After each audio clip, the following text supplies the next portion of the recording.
اب یہ مثال کیوں دی گئی میں بات کو سمجھاتا ہوں. شیر جب شکار کرتا ہے کہیں بھی اٹیک کرے گا, ایک جانور مارے گا, اس کو کھاتا ہے, پورا نہیں کھایا تو چھوڑ کر جاتا ہے, پھر واپس آتا ہے, پھر اس کو کھاتا ہے, پھر جاتا ہے, پھر بھوک لگی پھر واپس آتا ہے, پھر کھاتا ہے, جب صاف ہوا تو چھوڑ دیتا ہے. کھا چکا بیٹھا ہے تو ہرن آ کے اس کے پیٹ پہ بیٹھ جائے وہ اس پہ اٹیک نہیں کرتا, بیٹھا رہتا ہے. یہ سین آپ نے دیکھے ہوں گے نا آج کل شیر کے اطراف میں, وہ بھوکا نہیں ہے, ابھی کھایا ہوا ہے تب اٹیک نہیں کرتا ہوں. لیکن بھیڑے کی خصوصیت یا خامی کیا معلوم آپ کو, اس کو کھانا ہے نہیں کھانا ہے, اگر اس کو چھوڑ دیا بکریوں میں جتنے بکریاں سب کو مار کے چھوڑ دیں گا. اس لیے بھیڑیے کی مثال دی جاتی ہے. دو بھوکے بھیڑیے, مطلب کمپٹیشن چل رہا دونوں میں, ایک بھی نہیں ہے دو ہے, وہ تو کمپیٹ کر رہے, اس نے جتنوں کو مارا اس نے مارنا ہے. دو بھوکے بھیڑیے اگر بکریوں کے جھنڈ میں چھوڑ دیے جائے اتنا نقصان نہیں پہنچاتے جتنا مال جو ہے وہ دین کو نقصان پہنچ. تو مال ایک ٹیسٹ ہے, یاد رکھیے, اور اکثر لوگ اس ٹیسٹ میں فیل ہو جاتے ہیں. یہ بات بھی سن لیجیے کیونکہ بہت خطرناک, یاد رکھیں. تو مال جب ہے تو کنٹرول بھی بہت زیادہ ضروری, یاد رکھیں. اسی طرح محتاج ہے لوگ, بھوکے ہیں لوگ, غریب ہے لوگ, پریشان ہیں لوگ دنیا میں, تو ان کو فائدہ بھی آخرت میں. کیسے فائدہ ہے؟ نبی اکرم صلی اللہ علیہ وسلم فرماتے ہیں, جامع ترمذی کی روایت ہے, آپ نے فرمایا محتاج مہاجرین دولت مند مہاجرین کے مقابلے میں 500 سال پہلے جنت میں جائیں گے. تو اللہ تعالیٰ جن کو دنیا میں مال نہیں دیا تو ان کو آخرت میں بینیفٹ دیں گا. اس کا کیا بینیفٹ دیں گا؟ دنیا میں محتاج تھے, تنگ دست تھے, پریشان حال تھے, مال کی کمی تھی, تو اللہ تعالیٰ 500 ایئرز بیفور جنت میں ان کی نعمتوں کو فائدہ اٹھانے دیں گا, کیونکہ دنیا میں بیچارے مال و دولت کی نعمت سے محروم کر دیے گئے تھے. یہ اللہ کا ریوارڈ ہے ان لوگوں کے لیے, اللہ کمپنسیٹ کر رہا ہے اس کو. اور غریبی بہت عجیب چیز ہوتی ہے, یاد رکھیے. غریبی کہاں تک لے جا سکتی, خالی ایک مثال دوں گا, پوری واقعہ نہیں رکھتا ہوں, پورا واقعہ. غریبی کفر تک, زنا تک اور کئی گناہ تک لے جاتی. ارتداد ہو رہا ہے, بہت سارے لوگ اسلام چھوڑ رہے ہیں, غریبی اس کی بہت بڑی وجہ ہے. غریبی بہت کچھ کروا دیتی ہے, یاد رکھیں. حتیٰ کہ ایک انسان, وہ واقعہ پورا صحیح مسلم میں روایت ہے, 3 لوگ تھے, بارش ہوئی, جا کے گفا میں گئے, ایک پتھر آگے گر گیا. تینوں نے کہا چلو اپنے اپنے نیکی کا وسیلہ لیں گے آج. تو اس نے ایک آدمی نے کہا اے اللہ, میری ایک جو ہے چچا زاد بہن تھی اور میری اس پہ بری نظر تھی, میں نے اسے زنا کا آفر دیا, اس نے کبھی بھی انکار کیا, لیکن ایک بار غربت آ گئی, قحط پڑ گیا, بھوک مری آ گئی, وہ میرے پاس آئی اور کہا مجھے کچھ اناج دے. میں نے کہا اناج تو تبھی ملیں گا, کھانا جب ملیں گے جب میرے ساتھ منہ کالا کریں گی. وہ مجبور ہو گئی, اس نے کہا ٹھیک ہے کر لے. جب میں اس کے قریب گیا تو اس نے مجھ سے یہ جملہ کہا کہ اللہ کے لیے یہ مت کر. آخر تک وہ ریزسٹ کرتے رہی, لیکن مان بھی گئی, لیکن پھر ریزسٹ کری. تو اے اللہ, میں کر سکتا تھا, چونکہ بالکل اکیلا تھا اس ساتھ, میں نے تیری خاطر پیچھے ہٹ گیا, تیری خاطر پتھر تھوڑا سا ہٹ گیا. تو دیکھیے وہ غربت کی وجہ سے کہاں تک چلے گی بیچاری عورت. تو غریبی بہت کچھ کرتی ہے. ایک انسان دیکھیے غریب ہے, تو اللہ تعالیٰ اس کو اسپیشل کنسیشن دے رہا ہے, 500 ایئرس کا بیفور جا رہے ہیں. ایک انسان غریب ہے, دنیا میں دیکھیں نا, انسان غریب ہے. آج کل کی مہنگائی اور جو حالات چل رہے ہیں, تو ایک انسان باپ ہے, غریب باپ ہے, تو وہ اس علاقے سے بھی نہیں گزرتا, بچے کو لے کے جہاں مٹھائیوں کی دکان ہے, کپڑوں کی دکان ہے, چونکہ اس کو پتا ہے بچہ مانگے گا, اب مانگیں گا تو میں کہاں سے لا کے دوں گا, تو وہ دوسرے بائی پاسز لے رہا ہے, ادھر سے جا رہا ہے ادھر سے. تو غریبی نے کچھ نہ کچھ تو اس کو مجبور کیا, لائف سٹائل کلٹیل کیا, مطلب سمجھے نا, پھٹے ہوئے کپڑوں کو سی کر اس نے پہنا, کئی مصیبت سے گزر رہے ہیں. لیکن میری بات جو لوگ سن رہے ہیں اس میں سے کوئی لوگ غریب نہیں ہے, الحمدللہ. آپ لوگ جو سن رہے ہیں, ہاں آپ دوسروں سے کمپیئر کریں گے تو غریب ہے. پھر میرا پڑوسی تو 10 کروڑ کا مالک ہے, میں تو 1 کروڑ کا مالک ہوں, میں غریب ہوں, 10 ٹائمز غریب ہوں اس سے. تو یہ تو سیلف لیوی غریبیاں ہیں, یہ چھوڑو پھینکو. یہ اچھی صحت دی اللہ نے, اچھا جسم دیا, امن والا علاقہ دیا, گھر میں کھانے کو ہے, آپ مالدار ہے, ختم. جب میں آج کے زمانے میں کہتا ہوں, جو آدمی اپنے پاس یہ حیثیت آج رکھتا ہے کہ جو کھانا کھانا چاہتا ہے اس کا اتنا پیسہ ہے, وہ مالدار ہے. آج میرا دل بولتا ہے یہ کھا لوں, چل لے لیتا جا کے, ٹھیک ہے ہفتے میں ایک ہی بار لے سکتا, لیکن لے سکتا ہوں, مہینے میں 1 بار جا سکتا ہوں, جاؤ, تو آپ مالدار ہے. پھر ابھی غریب نہیں آپ.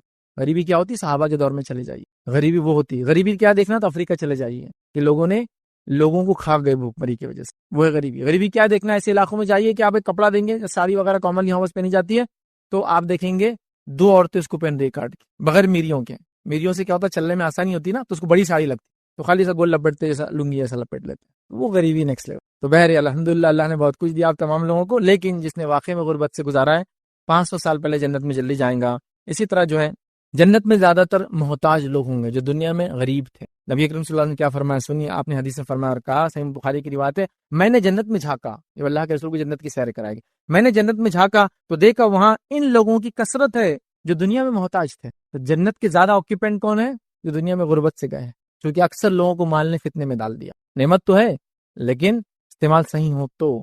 اللہ کے رسول فرمایا میں نے زیادہ غریبوں کو جنت میں دیکھا ہے. اسی طرح یاد رکھیے انسان کا اصل مال کیا ہے, اصل سرمایہ کیا ہے, چلیے وہ بھی دیکھ لیتے. اصل مال کیا ہے آپ کا اور میرا, اصل مال, جیسا کہ ہم مال کو بچا رہے ہیں, مال کو دھوکہ دے کے حاصل کر رہے ہیں, حرام حرام کی تمیز سب کچھ کر رہے ہیں, تب ریئل میرا پوزیشن, میرا جس کو بولے کہ میرا یہ ہے, جس کو بول سکتا نا میرا ہے یہ, وہ کیا ہے سنیے. اللہ کے رسول نے فرمایا اور اس حدیث میں سے ایک جس کو کہیں گے ایک جملے میں آپ نے وہ کر دیا کہ تیرا مال وسیع ہے. صحیح مسلم کی روایت آپ نے فرمایا ابن آدم کہتا ہے میرا مال اور میرا مال. ابن آدم کہتا ہے میرا مال اور میرا مال. چلیے آپ کا مال کیا آپ فرما رہے ہیں؟ آپ فرماتے ہیں جو تو نے کھایا اور جو ضائع کیا وہ تیرا مال، مطلب تیرے اکاؤنٹ میں آیا ہو. جو پہنا اور جو پھاڑ دیا وہ تیرے اکاؤنٹ میں آیا، اور جو صدقہ کیا وہ تیرا ہوا، باقی سب وارث ہو گئے. میرا اصل مال کیا ہے معلوم؟ جو کھایا وہ میرے اکاؤنٹ میں آیا، جو پہنا یہ میرے اکاؤنٹ میں آیا، جو میں نے اللہ کے نام میں صدقہ کیا، یہ تینوں مال میرے ہے، باقی سب وارثوں کا. اب آپ اپنا مال ہے یا وارثوں کے مال کو سنبھال رہے ہو؟ دیکھیے آپ کا مال ہے تو اللہ کھائیے، اللہ کا شکر ادا کیجیے، پہنیے، اللہ کا شکر ادا کیجیے، صدقہ کیجیے، یہ آپ کا مال ہے. آپ اپنی زندگی میں جو مال خرچ نہیں کر اللہ کی راہ میں، کیا امید کرتے وارث خرچ کریں گے آپ کے؟ آپ خود حیات تھے، آپ بولے نہیں دیکھیں گے نہیں دیکھیں گے نہیں دیکھیں گے، وارث تھوڑی کریں. تو ریئل یہ ہے، تو یہ ریئل مال آپ کا یہ ہے. تو اگر کوئی کہہ رہا ہے میرا بینک بیلنس اتنے کروڑ کا ہے، تو یہ ریئل بینک بیلنس نہیں ہے. بینک بیلنس وہ جو صدقہ کر دیا آپ نے. ایک صحابی نے جانور ذبح، نبی کریم صلی اللہ علیہ وسلم کہا ان کو دو، ان کو دو، ان کو دو، ان کو دو. اب سب دینے کے بعد تھوڑا سا حصہ بچا. نبی کریم صلی اللہ علیہ وسلم عائشہ سے کہا کہ اب کچھ ہے لاؤ میرے لیے. تو کہ اللہ کے رسول صلی اللہ علیہ وسلم آپ نے پورا دے دیا، کچھ بچا ہی نہیں. تو کہا جو دے دیا وہی بچا ہے. کیا کہا؟ بہت تھوڑا حصہ بچ گیا تھا، تو پورا جانور آپ نے ذبح کیا اور سب کو صدقہ کر دیا. جب خود کے کھانے کی باری کہا مجھے لاؤ، تو کہا اتنا. تو کہا میں عائشہ نے کہا آپ نے تو سب دے دیا، اتنا ہی بچا. تو کہا نہیں، جو دیا اصل وہی جمع ہوا، ریئل وہ تھا. تو جو صدقہ ہوا تھا وہ جمع ہو گیا، وہ اکاؤنٹس میں آ گیا، وہ صدقہ ہو گیا، وہ آخرت کے جمع. تو ریئل مال آپ کا اور میرا کیا ہے؟ اب جان لیا آپ نے. جو کھایا اور جو میں نے ضائع کیا وہ میرے اکاؤنٹ میں شامل ہو گیا، جو پہنا اور جو پھاڑ دیا میرے اکاؤنٹ میں آ گیا، جو صدقہ کیا آ گیا، باقی سب وارثوں کا. یہ بات یاد رکھ لیجیے. اور آپ کے مرتے سب چیز ہو جاتا، مرتے ہی نہیں. آپ تھوڑے بوڑھے بھی ہو گئے تو بچے بولتے ہیں کہیں خرچ کر رہے ہو آپ، کہیں کو یہ کرتے آپ، کہیں کو فلاں کرتے، چونکہ ان کو معلوم جتنا یہ خرچ کریں گے اتنا وراثت جاری ادھر سے نکل کے اپنے کو آنا چاہیے نا. تو یہ حالت ہو جاتی ہے. پھر بہرحال جب طاقت میں ہے، توانائی میں ہے، جوان ہے، ہوش میں ہے، حواس میں ہے، جب تک لوگ آپ سے دبے ہوئے خاندان کے، اللہ کے راہ میں خرچ کیجیے. میں نہیں کہہ رہا ان کو بھوکا مار دیجیے، لیکن ان کا بھی کیجیے. لیکن ہم بس اپنے اوپر ہی خرچ کرتے ہیں ہم لوگ سب چیزیں، ان کا حق ہی نہیں بنا. اس کو بھی یاد رکھیے. آخری بات یاد رکھیے جس سے میں نے لیکچر شروع کیا تھا، اس سے خاتمہ کر رہا ہوں. مالدار کو خرچ کیے بغیر نجات نہیں ہے. آئیے اللہ کے رسول صلی اللہ علیہ وسلم کیا فرماتے ہیں. صحیح بخاری کی روایت آپ نے فرمایا رکھا بلا شبہ قیامت کے دن بہت مال و دولت رکھنے والے ہی زیادہ نادر ہوں گے. روز قیامت بہت مال و دولت رکھنے والے نادر ہوں گے. مطلب مال و دولت والے جو دنیا میں تھے جنت میں کم ہوں گے. نادر مطلب کم ہونا. جنت میں آپ نے جھانکا، غریبوں کو پایا، محتاجوں کو پایا. بہت کم مال و دولت والے نادر ہوں گے، اس لیے کہ مال فتنے میں ڈال دیتا ہے. تو آپ فرما رہے دولت رکھنے والے زیادہ نادر ہوں گے.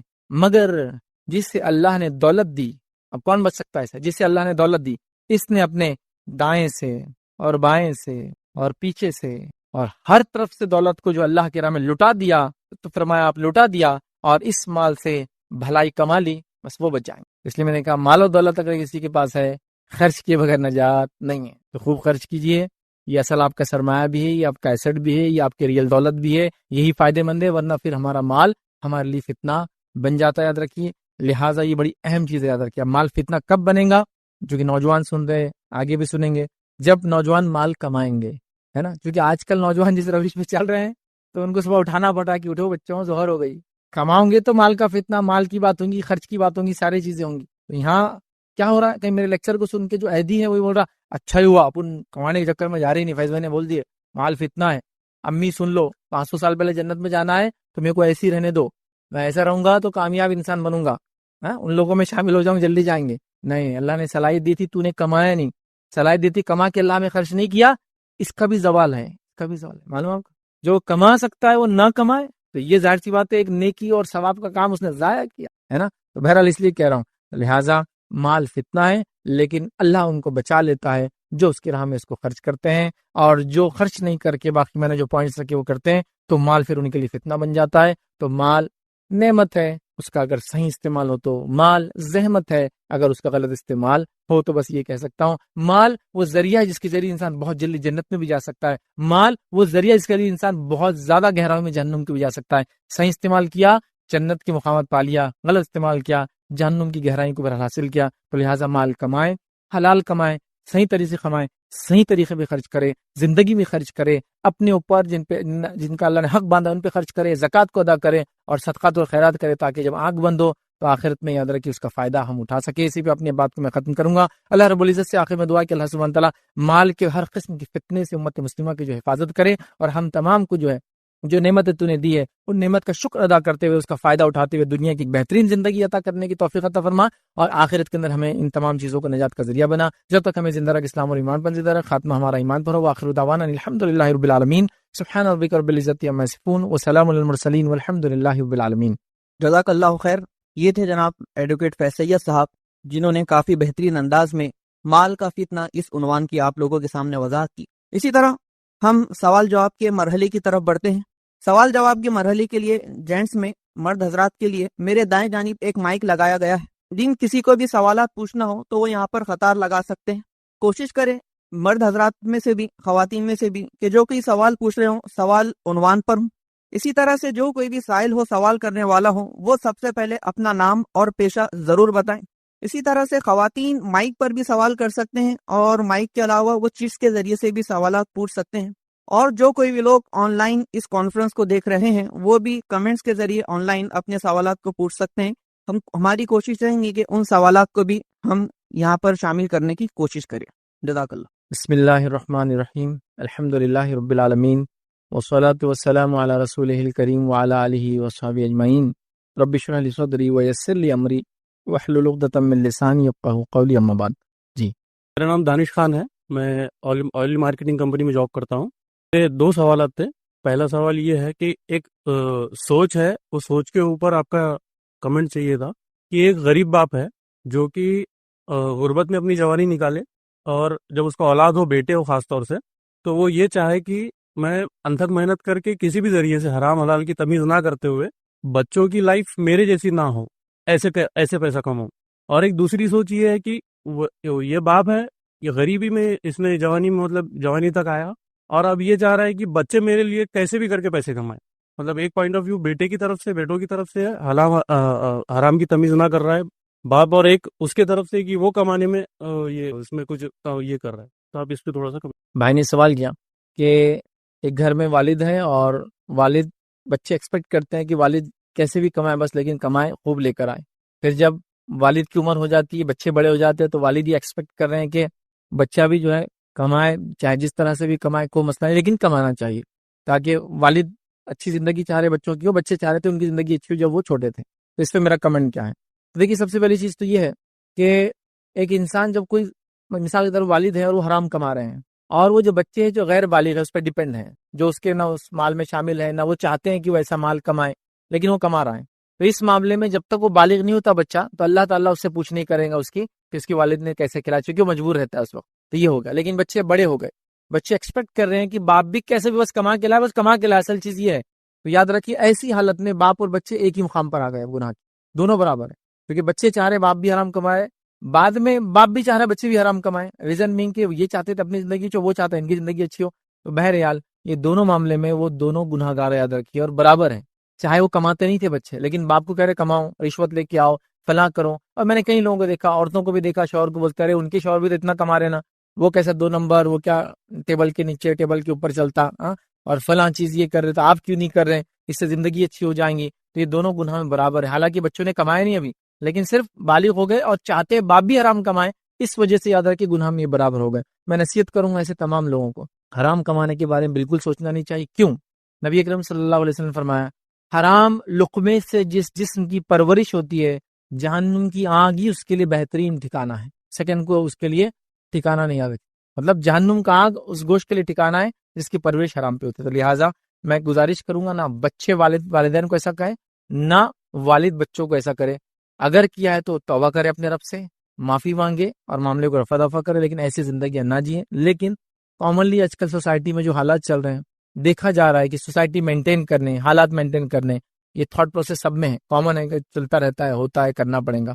اللہ تعالیٰ ہماری ان تمام چیزوں سے حفاظت کرے۔ دوسرا سوال یہ ہے کہ الیکٹریسٹی بل جو عام طور پہ دیکھا جاتا ہے کہ لوگ اس میں کچھ سیٹنگ کرتے، کچھ چیزیں کر کے اس کو کم کرواتے، تو جو انار والی مثال آپ دیے تھے، اور ٹوکری میں سے اٹھا کے روبن ہوڈ والی، تو چور کے گھر میں چوری کرنا، یہ بولتے ہیں کہ بھائی ایم ایس سی بی والے بھی تو ٹیکسز لگا کے گورنمنٹ بھی تو ہمارا پیسہ کھا رہی ہے، تو چور کے گھر میں چوری کرنا اسلام میں کیسا؟ تو بہرحال بھائی نے ایک سوال کیا، سمجھتا ہوں آن لائن میں نے اس کے جوابات آلریڈی دیے ہیں, آپ چاہے تو دیکھ لیں. الیکٹریسٹی بل, نل کا جو چوری کرتے ہیں, پانی کا جو معاملہ ہے, اس میں آلریڈی آن لائن آپ جوابات دیکھ سکتے ہیں. مختصر آپ نے چونکہ سوال کیا حرام حلال سے اس کا تعلق ہے تو کر دیتا ہوں. کوئی چیز جو سروس کے عوض ملتی ہے آپ کو, مطلب جیسے مثال کے طور پر آپ نے موبائل کمپنی سے موبائل سروس استعمال کی تو اس کے بدلے اگینسٹ آپ کو چارج دینا پڑتا ہے. تو کوئی چیز کسی سروسز کے اگینسٹ کوئی چارج اگر لگایا جاتا ہے تو وہ چارج دینا آپ کو پڑے گا. جیسا آپ نے کسی آدمی سے اپنی گاڑی کی سروسنگ کرائی تو وہ آپ کو چارج لگائیں گا, آپ کو وہ چارج اس کو دینا پڑے گا. آپ یہ نہیں بول سکتے کہ وہ جو سروسنگ والا ہے نا اس نے خود اپنے باپ کی دولت زمین کھایا ہوا ہے, فلاں لوٹا ہوا ہے, تو میں سروس تو کراؤں گا لیکن اس کو چارج نہیں دوں گا. اس میں کوئی لاجک نہیں بنتا. اور یہاں آپ کیا لے رہے ہیں, الیکٹریسٹی لے رہے ہیں. الیکٹریسٹی جب لیں گے آپ تو ظاہر سی بات ہے اس کا آپ کو بل پے کرنا ہے, جتنی آپ استعمال کریں گے اتنی پے کرنا ہے. الیکٹریسٹی یاد رکھیے یہ زندگی جینے کے واجبات میں سے نہیں ہے. کوئی نہیں بول سکتا الیکٹریسٹی تو انسانیت جی نہیں سکتی. ٹھیک ہے, ضرورت بن گئی ہے, اس سے فائدے بہت ہے, جب فائدہ اٹھا رہے ہیں تو اس کا بل پے کرنا پڑے گا. پھر آپ ہمارا معاملہ یہ ہے کہ اکثر میں نے دیکھا, بری بات ہے لیکن اب کیا بولیں اور کتنے کیا کیا چیزوں میں بولیں, کہ لوگ میٹر لیتے ہیں اور میٹر کے اندر سیٹنگ کرتے ہیں. ہاں بس وہ خراب جو بھی بہرحال طریقہ رہتا ہے اس کو سیٹنگ کرتے ہیں, پھر اس سے ان کا بل کم آتا ہے استعمال زیادہ ہونے کے باوجود بھی. یاد رکھیے ایسا استعمال کرنا آپ کے لیے جائز نہیں, حرام ہے. کیونکہ آپ نے الیکٹریسٹی لی, سروس لی, ایک اس میں الیکٹریسٹی آپ کو ایز اے پروڈکٹ ملی, آپ کو اس کا چارج دینا ہے اور آپ وہ نہیں دے رہے. اگر آپ وہ الیکٹریسٹی خود پروڈیوس کریں گے تو کتنی کاسٹلی پڑتی ہے آپ کو بتائیں. آج کل الٹرنیٹ آ گیا تو ٹھیک ہے, آپ کو لگتا ہے کہ جو سسٹم سے الیکٹریسٹی مل رہی ہے وہ صحیح نہیں ہے, بہت بار جاتی ہے فلاں ہے, تو راہ لگا لے اپنا, پھر وہ ایک الگ بات ہے. آج کل تو یہ بہرحال کھو بھی سکتا, آسان ہے آج کل, ٹھیک وہ کر لے, لیکن آپ چوری نہیں کر. چور کے گھر میں چوری بھی جائز نہیں ہے, ڈاکو گھر میں ڈاکہ ڈالنا جائز نہیں ہے, رابن ہوڈ بڑھ کے دوسروں کی مدد کرنا جائز ہے. رابن ہوڈ کیا کرتا تھا, بتایا جاتا ہے کہ یورلینڈ کے اندر ایک شخص تھا, وہ مالداروں سے مال لوٹتا اور غریبوں میں مال کو بانٹتا. لیکن مالداروں سے لوٹ کے غریبوں میں بانٹنا یہ کوئی طریقہ نہیں یار. مالدار اگر حلال طریقے سے کما رہا اس کا مال لوٹ نہیں سکتے آپ, یہ سب چیزیں نہیں کر سکتے. تو میٹر کی چوری مت کیجیے, الیکٹریسٹی کی کیا کچھ نہیں کرتے اس سے, آپ پانی گرم کرتے غسل کے لیے, ہاں اسی میں اس کی روشنی میں قرآن کی تلاوت کی جا رہی ہے, ہاں اس میں کتنے جائز اور حلال کام اپنے کروا رہے ہیں. اگر آپ کا کوئی دوسرا کام ہے تو آپ اس کے ذریعے ساری چیز, جیسا کہ آپ کا آن لائن کچھ کام ہے اسی کے ذریعے حلال کما رہے ہیں, اور اس میں ایک چیز کو آپ کیا کریں, چوری کر رہے ہیں, درست نہیں. اسی طرح پانی کا بھی مسئلہ ہوتا ہے, نل وغیرہ آتے ہیں تو آپ لوگ اس میں چوری کر لیتے ہیں. ابھی تو ایک صاحب مجھے ملے تھے, بتانے لگے کہ ایک علاقہ ہے تقریباً 350 گھر ہیں اور جس میں سے 17 آفیشیل نل ہے خالی. 350 گھر کہاں سے پانی لا رہے, بورنگ سے لا رہے, کنویں نہیں, کچھ نہیں آج کل. تو وہ لوگ کیا کر رہے ہیں, اس میں چوری کر رہے ہیں. یہ نہیں کر سکتے آپ, بس ایک سروس آپ کو دی جا رہی ہے, آپ ٹیکس نہیں ہم کو فلاں سہولت نہیں ملی, ٹھیک ہے نا, آپ جا کے ڈیمانڈ کیجیے سہولت دیجیے, لیکن ایک سہولت کی دوسری سہولت میں آپ پیسہ چرا نہیں سکتے, تو آپ کو وہ دینا چاہیے. اور پانی کا معاملہ تو بہت ہی سینسیٹیو ہے نا, پیے تو جی رہے ہیں, غسل ٹوٹ گیا تو اسی سے کر رہے ہیں, وضو کرنا ہے وہی استعمال ہو رہا ہے, میت کو خصوصی دے رہے, نل چرا کے رکھ رہے ہیں. اب بیسس دیکھیے اس کا کیا ہو رہا ہے, سوچیے اس پہ تھوڑا, یہ سب نہیں ہونا چاہیے بہرحال. لیکن ہم کیا باتیں لوگوں کو سمجھائیں, آپ بول رہے اتنا ادھر تو وہ علاقے میں چوری چل رہی, کوئی اور جگہ فساد چل رہا تو آپ کا فساد کرنا جائز ہو جاتا, کوئی اور ظلم کر رہا تو آپ کا ظلم کرنا جائز ہوتا ہے. میری چپل مسجد سے چوری ہو کے میں نے آپ کی چرا لی, جائز ہو جاتا. ہم یہ بول رہے نا اس نے کرا تو ہم کیوں نہیں کرنا, وہ آگے بڑھے تھے ہم کیوں نہیں کرنا. بھائی ایسا نہیں ہوتا, لاجیکل ہونا چاہیے ایک انسان نے, تو لہٰذا آپ ایسی چوری نہیں کرنا چاہیے, ورنہ اننیسسری چیزیں ہم حلال کی طرف سے حرام کی طرف خاموخواہ جا رہے ہیں. سروس لی گئی, چارجز دینا چاہیے. اچھا کبھی یہ بھی ہوتا ہے, کسی نے سوال کیا تھا کہ بھائی ہم تو وہ جس کو کہتے ہیں کہ کھیت میں گئے اور مالی نہیں تھا تو کیا ہم چرا سکتے ہیں کیا, اس کا کام تھا نا بیٹھے رہنا, وہ بیٹھا نہیں تھا تو ہم نے چرا لی. پھر تو دیکھیے شریعت میں یہ جائز نہیں ہے. آپ کسی جگہ جا رہے ہیں مالی نہیں بھی ہے تو شریعت آپ کو اجازت نہیں دیتی کہ آپ کوئی چیز چرائے, وہ چوری ہے اور حرام میں آگے, یاد رکھیے اس کو سمجھیں. سوال کہ اپنے مال کا کتنا حصہ ہم خود پر خرچ کر سکتے ہیں. تو دیکھیے آپ کے مال کا جو واجبی ہے, کیونکہ کتنا کوانٹیٹی وائز مطلب فیگرز میں نہیں بتا سکتا ہوں کہ کتنا آپ پہ خرچ کرے یا کتنے پرسنٹیج کرے. جو واجبی ہے جو ضروری ہے وہ خرچ کرے. جیسا مثال میں دے سکتا ہوں, میں انڈیا میں یہاں رہ رہا ہوں اور یہاں ایک واجبی خرچہ ایک انسان کا سمجھ لیجیے 10,000 میں اس کا اگر خود کا گھر ہے تو ایک انڈیویجول کا 10,000 میں خرچہ ہو جاتا ہے.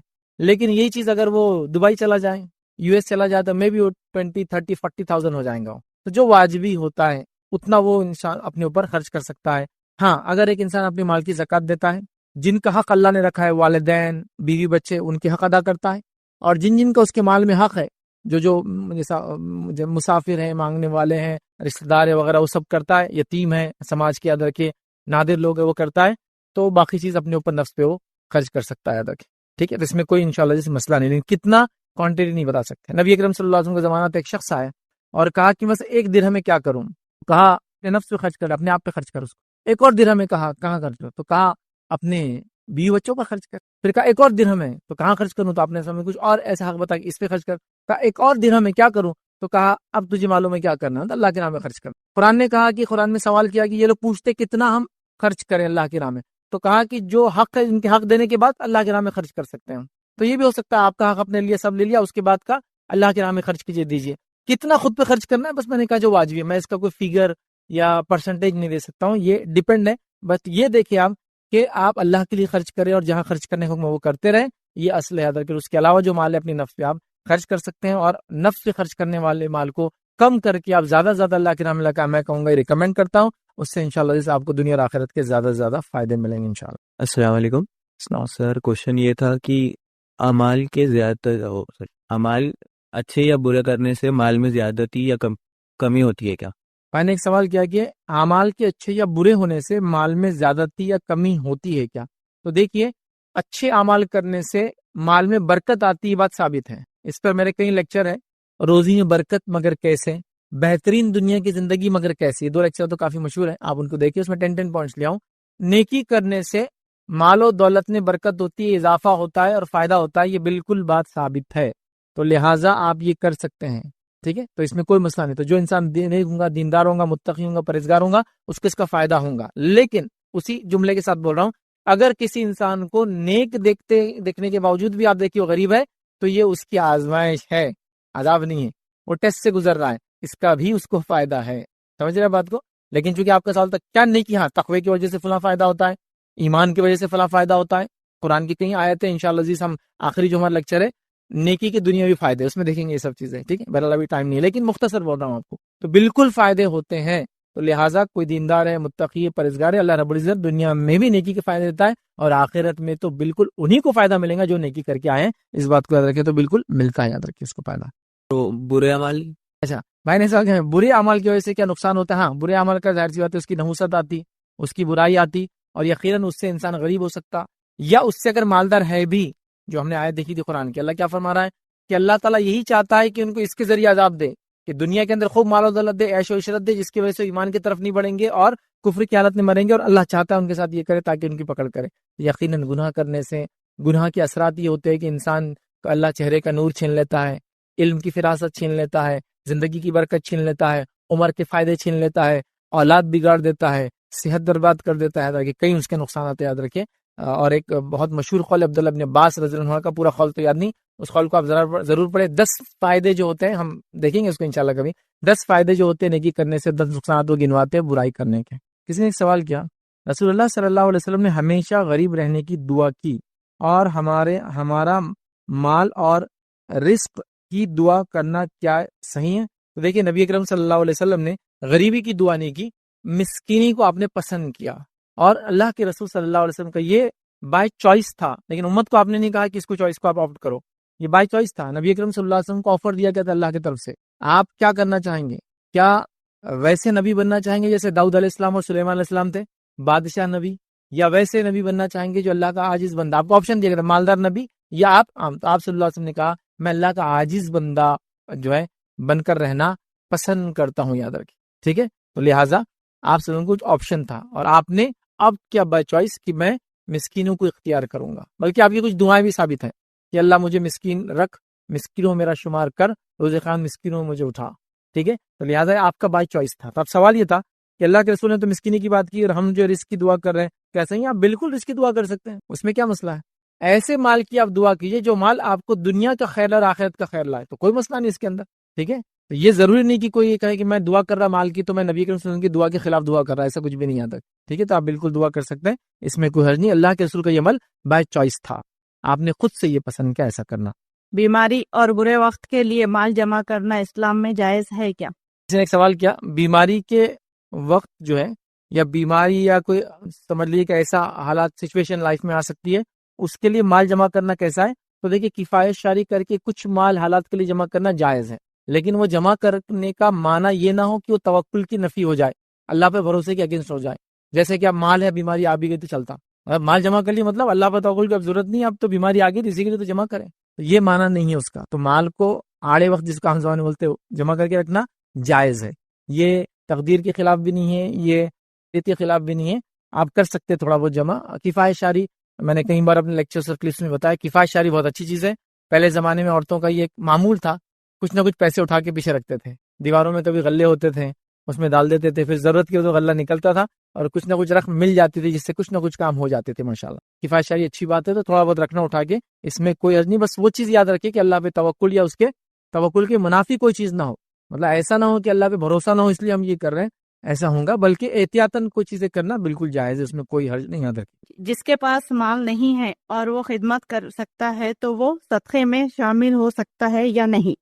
کسی نے ایک سوال کیا کہ اس کے پاس مال نہیں ہے تو کیا وہ فزیکل کچھ خدمت کر کے اس کو صدقے ثواب ملیں گے؟ ہاں, میرا ایک پورا لیکچر ہے اس پہ, صدقہ دینے کے 30 طریقے ہیں, آپ اس کو دیکھیں. اس میں ہے کوئی اللہ کا ذکر کرے, یہ بھی صدقہ ہے.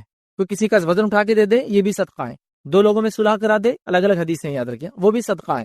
ٹھیک ہے, لوگوں کو اپنے شر سے محفوظ رکھے. میں شر پسند آدمی ہوں لیکن میں اگر جاتے کو چھوڑ دیا, وہ بھی صدقہ ہے. بھائی کو مسکرا کے دیکھنا اپنے, یہ بھی صدقہ ہے. تو صدقے کی کئی اقسام ہے, 30 سے زائد ہے, میں نے تو 30 رکھے ہیں. تو یقیناً اگر آپ پیسے والے نہیں ہیں یا آپ کے پاس پیسے نہیں ہیں تو آپ بالکل خدمت کر کے صدقہ دے سکتے ہیں. لیکن میرے اس جواب کا کوئی یہ معنی نہیں کہ اب پیسے بھی ہے تو میں خدمتیں کرتے رہوں گا. خالی پیسے والا تو پیسے خرچ کریں گا اور پیسے کے ساتھ خدمت بھی کریں گا, لیکن جس کا مال نہیں ہے تو وہ اس طرح سے صدقہ دے سکتا ہے. یاد رکھیں حدیث میں تمام وہ جو حدیث میں نے آپ کے سامنے جس میں رکھا کہ کیا کیا چیزوں صدقہ ہوتا ہے, اس میں الفاظ یہ ہے کہ ہر انسان پر ہر روز اس کے 360 ہڈیوں پر صدقہ ہے, مطلب اس کو کرنا ہے. پھر اس میں حدیث میں الفاظ ہے کہ اللہ کا ذکر کر دے, یہ بھی صدقہ ہے. جھگڑا نپٹا دے, صدقہ ہے. سواری پہ سوار کر دے, صدقہ ہے. کسی کا وزن اٹھا لے, صدقہ ہے. تو اس میں سارے الفاظ ہیں. السلام علیکم, میرا نام عبدالبر ہے, میں ایک اسٹوڈنٹ ہوں. میرا سوال یہ ہے کہ اگر 2 کنڈیشنز ہے. پہلی کنڈیشن یہ کہ کوئی بزنس ہے اور اس میں انجانے میں حرام کمائی ہو گئی ہے, اور دوسری کنڈیشن یہ کہ جان بوجھ کر حرام کمائی کی گئی ہے پر بعد میں احساس ہو گیا کہ یہ جو کیا یہ غلط تھا. تو یہ 2 کنڈیشنز میں جو حرام مال ہوگا اس کا کفایہ کیسے ادا کرے؟ سوال آیا کہ ایک انسان ہے, اس کے مال کماتا ہے اور ایک بار اس نے انجانے میں حرام مال کما لیا, اس کو پتہ نہیں چلا, اور ایک ہے جان مجھ کے کیا. اب دیکھیے انجانے میں اگر کسی نے حرام مال کما لیا تو ریکویسٹ تو پہلے میں ہی کروں گا, اب جو بھی آپ کر رہے ہیں پہلے جانے کیوں حلال ہے نہیں ہے. ہمارے پاس ہو یہ رہا ہے کہ ہم گڑھے میں گر جا رہے پھر آواز دے رہے لوگوں کو بچاؤ, مطلب ہر چیز کر کے اچھا میرے کو معلوم نہیں تھا حرام ہے. جب آپ کو بزنس کرے, کوئی ٹرانزیکشن کرے, کوئی ٹرمز ڈسکس کر رہے تو پہلے آپ معلوم کر لیں یہ حلال ہے یا حرام ہے.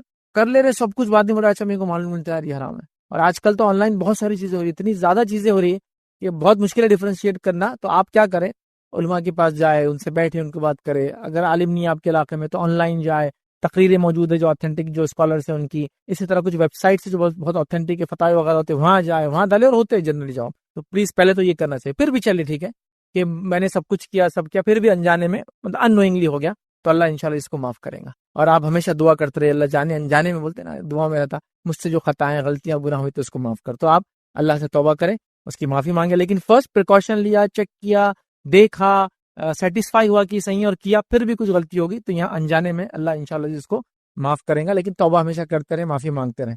اب کسی نے جان مجھ کے یہ کام کیا, انجان والے کو تو شاید پتہ ہی نہیں چلا. اگر انجان والے کو بعد میں پتہ چل گیا یہ غلطی ہوئی تو اس کو تلافی کرنا ہے, یہ نہیں کہ اب ہو گیا تو چھوڑ دینا ہے. اگر اس کو معلوم ہو گیا آج چھوڑنا بھی ہے, اور تلافی مطلب جیسے تیسے اس کو نپٹانا ہے پھر پورا, تاکہ اگر پتہ چل گیا کہ میں نے 100 روپیز حرام کما لیے تھے, اب پتہ چلا تو اس کو 100 روپیز کو نکالنا ہے اپنی انکم میں سے, اور اگر کوئی سسٹم تھا اس کو بند کرنا ہے, ساری چیزوں کو اپنی جگہ پہ کرنا ہے, وہ سب بھی کرنا ہے. نوئنگلی کیا تھا تو ظاہر سی بات ہے تو گناہ کبیرہ ہے, اور اس کو چاہیے کہ توبہ کرے اور سارا چیزوں کو میٹر کو نپٹائے, اس چیز کو چھوڑے, توبہ کرے, اس پیسے کو اپنے مال سے نکالے. اب کبھی ایسا ہوتا کسی کا بیک گراؤنڈ 100% ایسا تھا, مطلب آیا اس بیک گراؤنڈ سے